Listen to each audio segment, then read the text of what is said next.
yeyote angeweza kunitoa, lakini ni kwa ajili ya wema wake nimeona uaminifu wake. Bwana asifiwe. Kwa walio wageni, majina yangu naitwa Ladies Ogoni na nimeokoka na mpenda Yesu. Bwana asifiwe.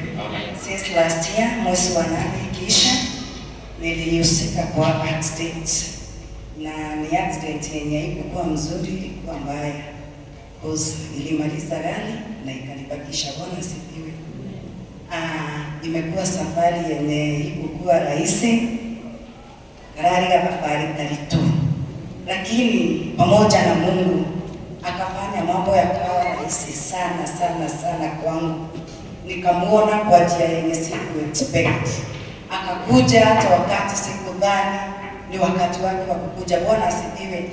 Nikakuwa na operation, nilikuwa naenda North Kinago, kukakuwa na ile struggle ya pesa nini, sikukuwa kwa NHIF. Ni wakati shida imeingia ifanye kazi, wakati ule tena Mungu akaja kwa njia yenye siku expect. Bwana asifiwe.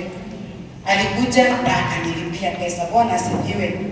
In fact nilikuwa nimelipa deposit kwa hospitali, lakini nilirudishiwa ile deposit kwa sababu Mungu alikuja kwa njia yake. So nimeona Mungu kwa njia kubwa in everything. Kanisa nimewaona, wamama mlikuja, bishop mlikuja kwangu na timu yako. Niko na shukrani zenye hasina mwisho. Mungu awabariki sana. Kwa kanisa kwa jumla, najua mlinishikilia kwa maombi.